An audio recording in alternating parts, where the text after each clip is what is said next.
नमस्कार दोस्तों, स्वागत है आपका एक और नई वीडियो में। तो चलिए शुरुआत करते हैं आज की वीडियो की। एक बार एक गुरु अपने शिष्य को प्रवचन दे रहे थे। वह कह रहे थे कि कभी कभी जिंदगी एक उलझी हुई पहेली लगती है। हर तरफ से परेशानियां आती रहती हैं और आप यह समझ नहीं पाते कि आगे का रास्ता कैसे चुने। ऐसे समय में आप सोचते हैं कि खुशी और सफलता कहाँ छुपी हुई है। क्या हो अगर कोई आपसे कहे कि खुशी और सफलता इतनी दूर नहीं है? क्या हो अगर आप ऐसे सीख ले कि जिंदगी की समस्याओं का सामना कैसे करें और हर परिस्थिति में खुश कैसे रहे? आज आप यही सीखेंगे। असल में हमारी जिंदगी का नियंत्रण हमारे ही हाथों में होता है। ये हमारे कर्म और सोच ही है जिससे हम खुश या दुखी होते हैं। हम हमारे विचारों में थोड़ा सा बदलाव लाकर हमारी जिंदगी को बदल सकते हैं। जिस तरह एक मूर्तिकार अपनी कल्पना और कला से एक पत्थर के टुकड़े को एक खूबसूरत मूर्ति में बदल देता है, बस उसी तरह हम हमारे कर्म और सोच से हमारी जिंदगी को बेहतरीन और खुशहाल बना सकते हैं। तो क्या आप सब तैयार है इस बदलाव को महसूस करने के लिए? क्या आप भी अपनी परेशानियों को जानकर पहचान कर उनसे छुटकारा पाना चाहते हैं? यदि हाँ, तो मेरी बातों को अंत तक ध्यान से सुनो। एक इंसान का जीवन उसकी वास्तविकता है। जो उसके सामने है वह उसकी सच्चाई है। बीता हुआ कल और आने वाला कल भी आपकी वास्तविकता नहीं हो सकता। जो बीत गया वो बीत गया, और जो आने वाला कल है वह अब तक आया नहीं, तो वह आपकी सच्चाई कैसे हो सकता है? इसीलिए आपकी सच्चाई आपका आज है। आपको जो कुछ भी करना है वह वर्तमान में करना है। अब जरा सोचिए, हम हमारे बीते हुए कल और आने वाले कल के लिए हमारा आज दांव पर क्यों लगाए? बात यह है कि हमारे आज में अगर हमारा कोई साथी हो सकता है तो वह है हमारा दिमाग। इंसान अपने आप को अपने दिमाग से अलग नहीं कर सकता और ना ही अपनी सोच से, लेकिन अपनी सोच को जरूर बदल सकता है। हम आज जो कुछ भी है वह हमारा एक नया रूप की है। आप पुराने जमाने के अपने दादा दादी को ही देख लीजिए। उनकी सोच और आज की पीढ़ी की सोच में जमीन आसमान का अंतर है।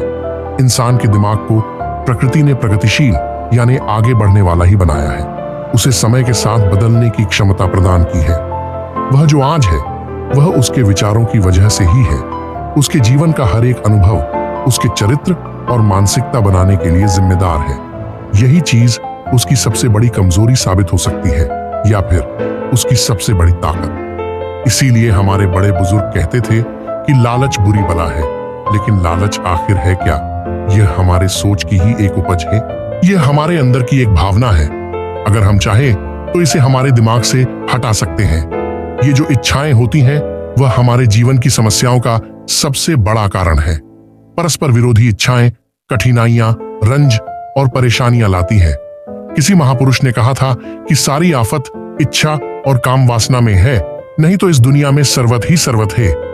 एक बार किसी ने गौतम बुद्ध से पूछा कि इस दुनिया में आंतरिक शांति पाने का कोई रास्ता है क्या? तो बुद्धा ने उत्तर दिया, अपने दिल के हर लालच, हर वासना को निकाल फेंको। ऐसा कहते हैं कि इंसान सिर्फ और सिर्फ उसकी सोच से ही बनता है। अब ये आप पर निर्भर करता है। अगर आपकी सोच अच्छी है तो आपका जीवन भी अच्छा है, और अगर आपकी सोच परेशानियां और वासनाओं से भरी हुई है तो इसका सीधा असर आपके जीवन पर पड़ेगा। इसीलिए अपने सोच बदलो, जीवन बदलो। क्या आप जानते हैं कि हमारी सबसे बड़ी परेशानी कहां से शुरू होती है? जब हम प्रयास करना बंद कर देते हैं। किसी भी लक्ष्य को हासिल करने में मेहनत तो लगेगी और परेशानियां भी आएगी, लेकिन ध्यान रहे, जीतता वही है जो बिना हारे हुए प्रयास करते रहता है। इंसान दो प्रकार के होते हैं। एक तो वो जो किसी भी काम की शुरुआत के पहले ही नतीजे से घबरा जाते हैं और बहानों की मदद से घुटने टेक देते हैं। अब आप ही बताइए, क्या ऐसा इंसान कभी भी अपने जीवन को बेहतर कर सकता है? क्या? बिल्कुल नहीं। उसके जीवन में आसानियों की जगह परेशानियां ही आएगी। इसके जिम्मेदार वह खुद ही होंगे। इसके जिम्मेदार किस्मत या भगवान नहीं होंगे। दूसरे प्रकार के जो लोग होते हैं वह बिना अपनी असफलता से डरे हुए अपनी मंजिल की ओर कदम बढ़ाते ही जाते हैं। वह अपने आलस्य और आराम से ज्यादा प्राथमिकता अपने लक्ष्य को देते हैं। फिर उन्हें अपने रास्ते में आने वाली सारी कठिनाइयां मामूली लगाती है। फिर वह हार भी जाते हैं तो वह संतुष्ट होते हैं। कोई शिकायत, कोई निराशा, कोई पश्चाताप नहीं रहता, क्योंकि उन्होंने कोशिश करना नहीं छोड़ा। और उन्होंने हमेशा सही का ही साथ दिया। उन्होंने कभी भी नकारात्मकता और गलत भावनाओं को अपने ऊपर हावी नहीं होने दिया। इसीलिए उनके बोए हुए फल मीठे ही निकलेंगे। वहीं अगर आप अपने फायदे के लिए किसी के साथ गलत करेंगे तो आपके साथ कभी भी अच्छा नहीं होगा। ये ब्रह्मांड का नियम है कि जैसा बोओगे वैसा ही कटोगे। अक्सर लोग इस नियम से डर जाते हैं और उन्हें लगता है कि नियम का सीधा संबंध दंड यानी सजा से होता है। ये ऐसा नहीं है। नियम का मतलब होता है सिद्धांत। अगर आप नियमों का पालन करेंगे तो आपके साथ सब सही होगा, और अगर आप नियमों का भंग करेंगे तो सजा मिलनी तो जरूरी है। अगर कोई भी नियम सजा देता है तो उसका मुख्य उद्देश्य उस इंसान की सुरक्षा होता है। अब ये जो सर्वव्याप्त ब्रह्मांडीय नियम है कि जैसी करनी वैसी भरनी, अगर आप इसका पालन करेंगे तो यह आपके लिए ही अच्छा है, और अगर आप इसकी अवहेलना करेंगे तो इसमें आपका ही नुकसान है। अंततः चुनाव आपका है। मुश्किलें और परेशानियां हमेशा हमारे साथ ही रहती हैं। जब हम बच्चे होते हैं, जवान होते हैं और बुजुर्ग हो जाते हैं, परेशानियां कभी हमारा साथ नहीं छोड़ती। लेकिन जैसे जैसे हमारी उम्र बढ़ती है और हम बीते समय पर नजर डालते हैं, हमें बीते समय की परेशानियां छोटी लगने लगती हैं। अब आप पढ़ाई को ही ले लीजिए। जब हम स्कूल में पढ़ते थे तब हमें वहां की पढ़ाई बड़ी कठिन लगती थी, लेकिन जब हम बड़े हुए और दुनिया की सच्चाई से हमारा सामना हुआ तब हमें यह एहसास हुआ कि छात्र समय तो हमारे जीवन का स्वर्णिम समय था। असल जंग तो यहाँ शुरू हुई है। क्या आपको पता है ये सब क्यों होता है? जिंदगी में मुश्किल भरा समय बीत जाने के बाद जिंदगी इतनी आसान क्यों लगती है? क्योंकि तब तक हम उस परेशानी की गहराई को समझ चुके होते हैं, उसके आदी हो चुके होते हैं। अगर वापस हमें वैसी ही समस्या का सामना करना पड़े तो हम हमारे पुराने अनुभव की वजह से बड़ी आसानी से और चतुराई से उसका सामना कर सकते हैं। अचानक समस्या आ जाने पर घबरा जाना एक आम बात है, लेकिन हमें यही समझना है कि जब हम घबरा जाते हैं तो गलतियां कर बैठते हैं। इसीलिए अपने दिमाग पर नियंत्रण रखना और उसमें चल रहे विचारों को समझना बहुत जरूरी है। अगर आपने यह रुकावट पार कर ली तो समझो हर परेशानी गायब हो जाएगी। मानसिक स्थिरता बहुत जरूरी चीज है, क्योंकि मुश्किल समय में आपको गलत तरीके अपनाने की विचार भी आते हैं, लेकिन इन विचारों पर लगाम लगाना ही असल परीक्षा है। अगर आप अपनी परेशानियों का बोझ किसी और पर डालेंगे तो आप कभी भी परेशानी से निकल नहीं पाएंगे। जीवन की आधी से ज्यादा समस्याओं का कारण यही है कि इंसान अपने दिमाग और अपने विचारों को संतुलित नहीं कर पाता। किसी ने ठीक है कहा है कि आप सबसे ज्यादा धैर्यहीन इंसान के साथ रहकर ही सीख सकते हैं। अगर आप उसके धैर्यहीन स्वभाव के साथ अपना धैर्य खो देंगे तो आप उस परिस्थिति का सामना कैसे कर पाएंगे? बिल्कुल यही संबंध हमारा और हमारी मुश्किलों का भी है। मुश्किल परिस्थिति के समय अगर हम हमारे दिमाग का संतुलन गवा देंगे तो हम हमारा जीवन मुश्किल कर देंगे। इसीलिए दिमाग और विचारों का संतुलन बहुत जरूरी है। अब समझते हैं कि व्यक्तिगत स्वतंत्रता का मतलब क्या होता है और यह हमें हमारे जीवन की समस्याओं को सुलझाने में मदद कैसे कर सकती है। व्यक्तिगत स्वतंत्रता का मतलब है कि हर इंसान अपने व्यक्तिगत जीवन के लिए निर्णय लेने के लिए स्वतंत्र है। जैसे जब आप बाजार जाते हैं और खुद के लिए कुछ खरीदना चाहते हैं तो क्या खरीदना है और क्या नहीं, यह पूरी तरह से आपकी व्यक्तिगत पसंद होती है। आप किसी पर भी कुछ खरीदने के लिए दबाव नहीं डाल सकते। इसी तरह व्यक्तिगत स्वतंत्रता का अर्थ हर व्यक्ति अपने विचारों के लिए जिम्मेदार होता है। आप सिर्फ अपने विचारों को बदलने की और उसे सही दिशा में ले जाने की जिम्मेदारी ले सकते हैं, लेकिन दूसरों के विचारों की नहीं। एक पवित्र इंसान दूसरे अपवित्र इंसान की सोच और जीवन को नहीं बदल सकता, लेकिन हाँ, वह अपने आत्मज्ञान की यात्रा में मिले अच्छे अनुभव से दूसरों को समझा जरूर सकता है। जब भी कोई अनुभवी व्यक्ति हमें हमारे जीवन से संबंधित कोई सलाह दे तो हमें यह नहीं सोचना चाहिए कि मैं उसकी सलाह है क्यों लूं, मैं जो कर रहा हूं वही सही है। कभी कभी हमें अपने से ज्यादा अनुभवी लोगों की बात मान लेनी चाहिए, क्योंकि वह उस मुसीबत से पहले ही गुजर चुके होते हैं। अगर आप उनकी बात नहीं मानते तो फिर जो भी परिणाम होगा उसके जिम्मेदार आप खुद ही होंगे। अगली चीज कि कोई भी काम छोटा या बड़ा नहीं होता, काम तो काम ही होता है और आपका काम ही आपकी असल पहचान बनाता है।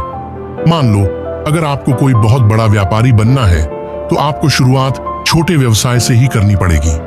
धीरे धीरे आप कदम दर कदम आगे बढ़ेंगे। अगर आपकी सोच और कर्म एक हो गए तो एक दिन आप बहुत बड़े व्यापारी बन जाएंगे। लेकिन अगर आप सोचते हैं कि नहीं, मुझे सीधे कुछ बड़ा ही करना है, मैं छोटे मोटे काम करने के लिए नहीं बना हूं, तो आप वही रहेंगे जहां आज आप हैं। कभी भी उस जगह से आगे नहीं बढ़ पाएंगे। ध्यान रखिएगा कि बादल के ऊपर उड़ने वाला बाज भी अपने उड़ान की शुरुआत पहले जमीन से ही करता है। जब हम समझ जाते हैं कि हर एक काम की अपनी एक अहमियत है तो कोई भी काम छोटा या बड़ा नहीं लगता। असलियत में कर्म करते रहना ही जिंदगी है। हमारी शारीरिक और मानसिक क्रियाएं ही हमारे जीवन का असली सार है। जो लोग ज्यादा मेहनत करते हैं, जैसे मजदूर, किसान और सिपाही, वो लोग शारीरिक रूप से ज्यादा मजबूत होते हैं उन लोगों से जो हमेशा एक जगह पर बैठकर काम किया करते हैं। इसी तरह जो इंसान ज्यादा मानसिक काम है और जिंदगी का हर फैसला सोच समझ कर लेता है, वह अमर हो जाता है। उसे उसकी समझदारी के लिए मरने के बाद भी याद किया जाता है। हमारे कर्म बीज की तरह, जो भी हम बोएंगे वही फल हमें कल मिलेगा। आलसी इंसान नकारात्मक ऊर्जा को ही आकर्षित करता है। वही मेहनती इंसान अपने छोटे से छोटे काम में भी सफलता के बीज बोता है। इसीलिए उसे हर काम में सफलता मिलती है। आप जो भी काम करते हैं, बड़ा या छोटा, उसकी इज्जत कीजिए, वह भी आपको इज्जत दिलाएगा। हमारे दिमाग में सही और गलत की जंग हमेशा चलती रहती है। जीवन की हर परिस्थिति में हमारे दिमाग में दोनों तरह के विचार आते हैं। सही विचार यानी अच्छे और कल्याणकारी विचार, बुरे विचार यानी ऐसी विचार इसमें सिर्फ हमारा ही फायदा हो और सामने वाले का नुकसान। अक्सर हमारा दिल अच्छे विचारों को बढ़ावा देता है और हमारा दिमाग बुरे विचारों की तरफ ज्यादा आकर्षित होता है। यह जंग हमेशा हमारे दिमाग में चलती रहती है और इसमें जीत किसकी होगी, यह पूरी तरह से हमारे ऊपर निर्भर करता है। जब हम इस जंग को सकारात्मक तरीके से जीतते हैं तो हम जीवन को सही नजरिए से जीना सीख लेते हैं।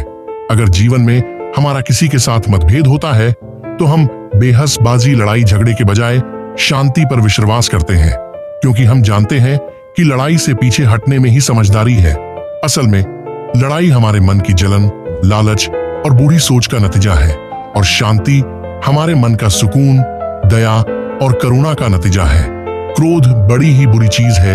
यह हमें अंदर ही अंदर जलाता रहता है और इस जलन की वजह से हम अपने अंदर की खूबसूरत ठंडक को महसूस करना भूल जाते हैं। लेकिन यह हमारी ही नैतिक जिम्मेदारी है कि हम अपनी समझदारी से अपने क्रोध को काबू करें। कभी हम बहुत सारी मुश्किलों से बच सकते हैं।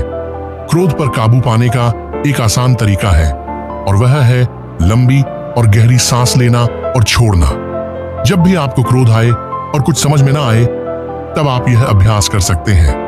आपका क्रोध जल्दी शांत हो जाएगा और फिर आप परिस्थिति का शांति और समझदारी से सामना कर सकते हैं। गुस्से में लिए गए फैसले हमेशा हानिकारक होते हैं, इसलिए क्रोध से बचें और अपने जीवन के महत्वपूर्ण फैसलों को इस आग से बचाकर रखें, क्योंकि क्रोध हमेशा मूर्खता से शुरू होता है और पश्चाताप पर खत्म होता है। दोस्तों, उम्मीद करता हूं कि आपको इस वीडियो से बहुत कुछ सीखने को मिला होगा। अगर आपको वीडियो पसंद आए तो चैनल को लाइक, सब्सक्राइब और शेयर करना ना भूलें। धन्यवाद।